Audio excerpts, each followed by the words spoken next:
Bismillahirrahmanirrahim. Allah'ın rahmet ve selamı üzerimize olsun inşallah.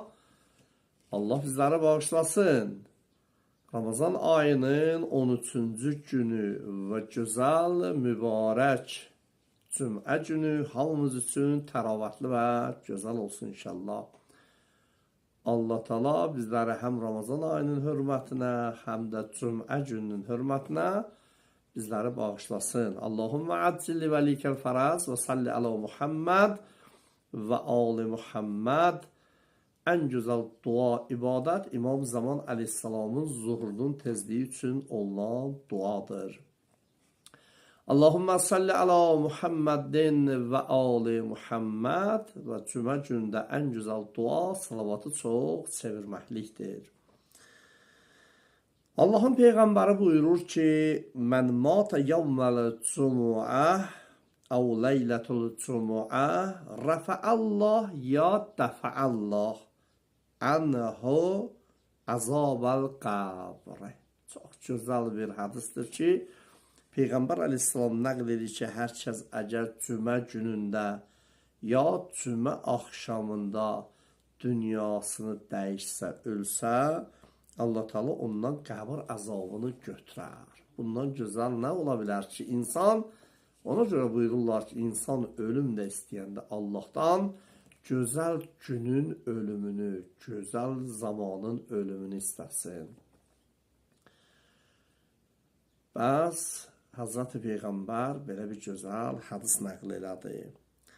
İmam Həsən Aleyhisselam buyurur ki, ən-ni'mətu mihnətun. Nimət imtihandır və Allahın yoxlanışıdır. Yəni Allah Teala bir insana bir nimət verirsə, o insanı imtihan edir. O insanı yoxluyur.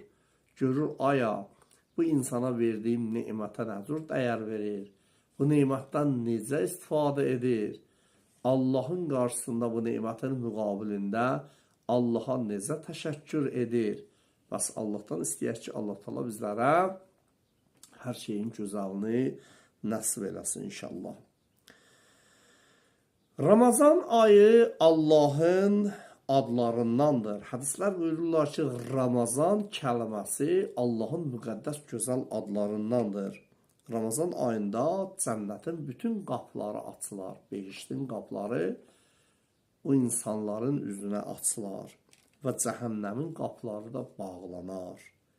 Şeytan həmin ayda zəncirlənər.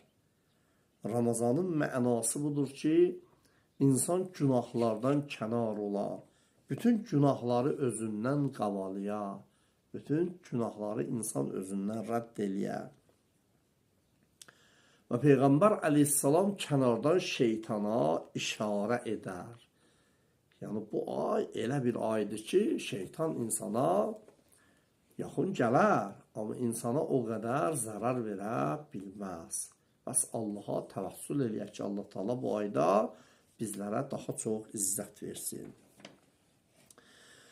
Amma oruç tutan şəxslərin hökmləri, hansı şəxslərə oruç vacibdir? Birinci budur ki, insan həddi buluğa çata. Həddi buluq, yəni yaş səviyyəsinə çata. Qızlar 9 yaş, oğlan uşaqları 15 yaş. Özdə hicri qəməri tarixi ilə, miladi tarixi ilə yox. Əlbəttə, burada belə bir mövzular da var ki, bir insan ola bilər ki, həddi təşrifə çatıb, istər qız, istər oğlan. 9 yaşına qızlar ya 15 yaşına oğlanlar çatıbdırsa, əgər onların bədəni zəifdirsə, o bədən təravətini itiribsə, gücü yoxdursa, o insanlardan oruç götürülür. Sonra Ramazan ayından sonra taqətləri, gücləri olsa, oruçlarının qəzasını edəcəklər. Və əlbəttə, uşaqlar üçün, yəni həddi təşrifə çatan uşaqlar hökmündədir. İkinci, oruç tutan insan ağıl sahibi olmalıdır. Yəni o adama oruç vacibdir ki, onun ağlı yerindədir, ağıllı və kəmallı insandır. Üçüncü, bihuş olmaya. Bihuş olmaya, buna bağlıcan oğmiyə ələk deyirlər. Yəni huşu özündə olmaya, bihuş ola. Bihuş olan şəxslərə oruç vacib deyil. Dördüncü, haiz və nifas halətində olmayan. Haiz olur ki, qadınlarda bir adətiyyə deyirlər, ayda bir dəfə xəstəlik görürlər, ona heyz deyirlər, ya haiz deyirlər. Nifas da yenə qadınlarda olur. O qadınlar dünyaya uşaq gətirərkən onlardan məxsus bir zamana qədər lazımsız qanlar xaric olur. Bu iki şəxsin oruç tutmağa haqqı yoxdur. Gözləməlidir, paşlanmalıdır. Oruç tutan sonra o zamanı, indi 5 gündür, 10 gündür, o zamanın qəzasını tutmalıdır. Beşinci, orucun insana zərəri olmaya, yəni bir insan oruç tutsa, bilsə ki, oruçluq ona zərər verəcək. Məsələn, bəzi insanların şəkəri çoxdur, təzyiqi çoxdur, bədənində əsma xəstəlikləri var. Əgər bilsə ki, oruç tutsa bədəni zərərə düşəcək, o insanlara oruç tutmaqlıq vacib deyil. Altıncı, orucun insana əziyyəti olmaya, bəzi insanlar zorla oruç tuturlar. Yəni, bunlara oruç vacib deyil.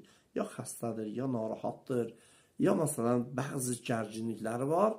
O insan zorla, əziyyətlə özünü oruç tutturur ki, bu da insana olmaz. Və bu şərtlərə insan diqqət eləməlidir.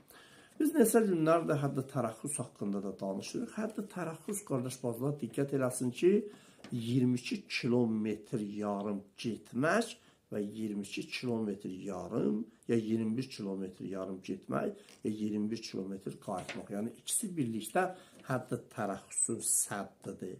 Yəni, 41 kilometr ya 45 kilometr gedib gəlməkliyin ikisi bir yerdə şərtdir ki, buna diqqət etmək lazımdır. Allahümmə əcil vəlikəl fərəc. Allah ibadət itaatlərimizi qəbul eləsin. Allah bizləri bağışlasın.